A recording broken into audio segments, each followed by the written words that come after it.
हरिद्वार में एक बेहद दुखद और चौंकाने वाला मामला सामने आया है, जहां पत्नी और ससुराल पक्ष की कथित प्रताड़ना से परेशान एक युवक ने ट्रेन के आगे कूदकर अपनी जान दे दी। मृतक शेखर के पिता आदेश कुमार ने आरोप लगाया है कि 11 दिसंबर 2024 को हुई शादी के बाद से ही उसकी पत्नी शालू छोटी छोटी बातों पर विवाद करती थी और उस पर माता पिता से अलग रहने तथा पानीपत स्थित प्लॉट बेचने का लगातार दबाव बना रही थी। शिकायत के अनुसार जब शेखर ने अपने माता पिता का साथ छोड़ने से इनकार किया तो 25 अप्रैल 2026 को पत्नी और उसके परिजनों ने उसके साथ गाली गलौज और मारपीट की। घटना के बाद शालू अपने मायके चली गई, जबकि मानसिक तनाव में चल रहा शेखर घर से लापता हो गया। परिजनों को घर में एक सुसाइड नोट मिला, जिसके बाद उसकी तलाश शुरू की गई, लेकिन अगले दिन हरिद्वार के कनखल क्षेत्र से सूचना मिली कि शेखर ट्रेन की चपेट में आ गया है और उसकी मौत हो चुकी है। सूचना मिलते ही परिजन हरिद्वार पहुंचे, जहां पुलिस ने शव का पोस्टमार्टम कराया। मृतक के पिता का कहना है कि पत्नी और ससुराल पक्ष द्वारा लगातार किए जा रहे मानसिक उत्पीड़न ने उनके बेटे को इतना परेशान कर दिया कि उसने यह आत्मघाती कदम उठा लिया। उन्होंने पत्नी शालू, उसकी मां, पिता और दोनों भाइयों के खिलाफ आत्महत्या के लिए उकसाने समेत संबंधित धाराओं में मुकदमा दर्ज कर कड़ी कानूनी कार्रवाई की मांग की है। फिलहाल पुलिस ने शिकायत के आधार पर जांच शुरू कर दी है और जांच पूरी होने के बाद आगे की कार्रवाई की जाएगी। आपका नाम? आदेश कुमार। कहाँ से आए हो? पानीपत। क्या मामला? हमारे बेटे ने आत्महत्या की थी 26/4/2026। हम उस टाइम सहारनपुर में आए हुए थे और जैसे हम पानीपत पहुंचे, वहाँ पर हमारे बेटा नहीं मिला और हमने उसकी घरवाली से पता किया कि हमारा लड़का कहाँ है। उसने भी बोल दिया कि हमें नहीं पता।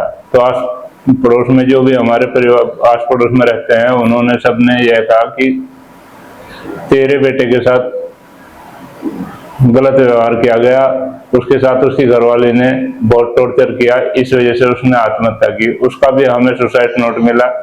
वो सुसाइड नोट भी उसके भाइयों ने हमारे से छीन लिया और उसको भी हमने बाकायदा वीडियो बना रखी है जो उन्होंने हमारे से छीना था। और उसके बाद हमने पानीपत में रिपोर्ट दर्ज कराई।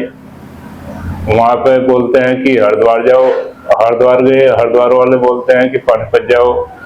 ऐसे ही हमें 1.5-2 महीना हो गया चक्कर काटते हुए इधर उधर। अब कल 10/6/2026 को वकील के थ्रू हमारा कनखल में केस दर्ज हुआ।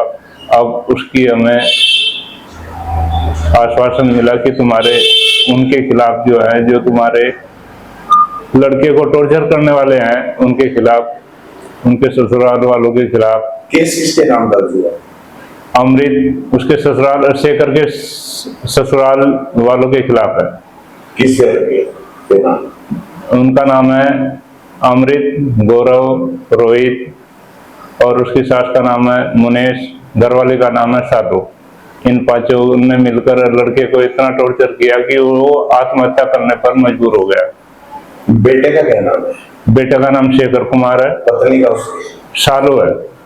उसके 2 भाई हैं, गौरव, रोहित और ससुर अमृत, सास मुनेश। थाने में केस दर्ज हुआ, थाने का आश्वासन दिया? थाने में केस दर्ज हुआ। अब जाके 2 महीने 1.5 महीने बाद कनखल थाने में केस दर्ज हुआ वकील के थ्रू। वो भी बोल रहे थे कि ये केस जो है वहाँ का पानीपत का है, लेकिन वकील के थ्रू कल कनखल में उनके खिलाफ कार्रवाई शुरू की गई। तो कार्रवाई का आश्वासन दिया है? जी हाँ, उन्होंने कार्रवाई का आश्वासन दिया कि तुम चिंता मत करो, तुम्हारे जो लड़के के दोषी हैं उन्हें जरूर कार्रवाई होगी उनके ऊपर। ठीक।